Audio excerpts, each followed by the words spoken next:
કચ્છ જિલ્લામાં વધતી ગરમીને ધ્યાનમાં રાખીને આરોગ્ય વિભાગ સંપૂર્ણ રીતે સતર્ક બન્યું છે। તાપમાન સતત ઊંચું રહેતા હીટસ્ટ્રોકના કેસોમાં વધારો થવાની શક્યતા વ્યક્ત કરાઈ છે। આરોગ્ય વિભાગ દ્વારા તમામ સરકારી હોસ્પિટલો અને પ્રાથમિક આરોગ્ય કેન્દ્રોને તૈયાર રહેવા સૂચના પણ અપાઈ છે। હીટસ્ટ્રોક જેવી તાત્કાલિક સ્થિતિને પહોંચી વળવા જરૂરી દવાઓ અને સુવિધાઓ ઉપલબ્ધ રાખવા જણાવાયું છે। તબીબો દ્વારા લોકોને બપોરના સમયે ખાસ કરી 12 થી 4 વાગ્યા દરમિયાન બહાર ન નીકળવાની સલાહ અપાઈ છે। જો બહાર જવું જરૂરી હોય તો માથું ઢાંકી રાખવું અને પૂરતું પાણી પીવું જરૂરી હોવાનું જણાવાયું છે। ગરમીના કારણે ડિહાઇડ્રેશન, ચક્કર આવવા, ઉલટી, થાક અને બેહોશી જેવી લક્ષણો દેખાય તો તરત જ નજીકના આરોગ્ય કેન્દ્રમાં સારવાર લેવા અપીલ કરવામાં આવી છે।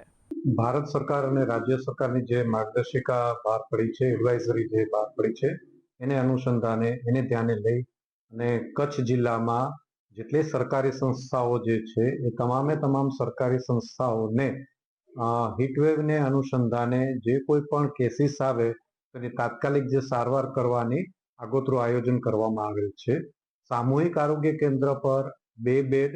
સબ ડિસ્ટ્રિક્ટ હોસ્પિટલ ઉપર 5 બેડ અને ડિસ્ટ્રિક્ટ હોસ્પિટલ અને મેડિકલ કોલેજ હોસ્પિટલ જે જીકેજીએચ છે ત્યાં 10-10 બેડ ઉપલબ્ધ રાખાયેલા છે કે જેથી કરીને હીટવેવના જો કોઈ પણ શંકાસ્પદ કેસીસ આવે તો તાત્કાલિક એને માર્ગદર્શિકા અનુસાર સારવાર આપી શકાય। આ ઉપરાંત અમારા જે 108 જે છે અને એમ્બ્યુલન્સ જે બધી છે એમાં પણ કુલિંગ થેરાપી અને આઈસ પેક સાથે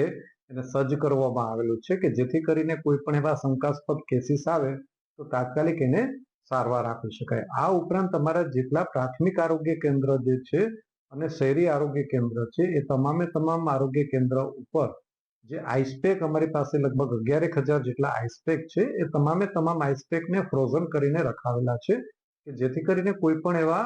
કેસીસ શંકાસ્પદ જો આવે તો એને સારવારમાં ઉપયોગ કરી શકાય। આ ઉપરાંત જે ક્ષેત્રીય અમારા કર્મચારી બધા જે છે જે ફિલ્ડમાં કામ કરી રહ્યા છે એને પણ એક એડવાઇઝરી આપવામાં આવેલી છે, ખાસ કરીને કે શરીરમાં જે પાણી ઓછું ના થાય એના માટે પૂરતી કાળજી રાખે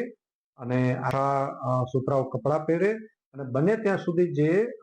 ગરમીનો જે સમય જે છે બપોરનો સમય છે એ સમયે ક્ષેત્રીય કામગીરી કરવાનું ટાળે। આ ઉપરાંત જે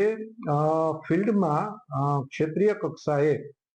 ખાસ કરીને વડીલો છે, સગર્ભા જે છે એ તમામે તમામ આ હાઈ રિસ્ક ગ્રુપ ગણાય એટલે એમની પણ 1 to 1 ખાસ કાળજી લેવા માટે તમામ સીએચઓને અમે સૂચના આપેલી છે। તમામ સબ સેન્ટર ઉપર અને તમામ પીએચસી ઉપર અત્યારે ઓઆરએસ ઉપલબ્ધ છે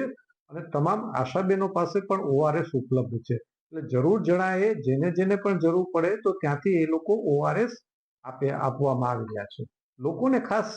વિનંતી છે કે આ હીટવેવના અનુસંધાને વખતો વખત ભારત સરકાર કે રાજ્ય સરકાર કે મીડિયા તરફથી જ્યારે એડવાઇઝરી બહાર પાડવામાં આવે ત્યારે ખાસ તકેદારી એ રાખે કે બપોરના સમયે બને ત્યાં સુધી બહાર નીકળે નહીં અને જો બહાર નીકળવાનું થાય તો પૂરતા પ્રમાણમાં પ્રવાહીયુક્ત પાણી અને ખોરાક એવો લે કે જેથી કરીને એના શરીરમાં પાણી જળવાઈ રહે, આછા સુતરાઉ રંગના કપડાં પહેરે અને જરા પણ જો હીટવેવના કોઈ પણ લક્ષણ જણાય તો તાત્કાલિક નજીકના દવાખાનાનો સંપર્ક કરી અને ત્યાં સારવાર મેળવે।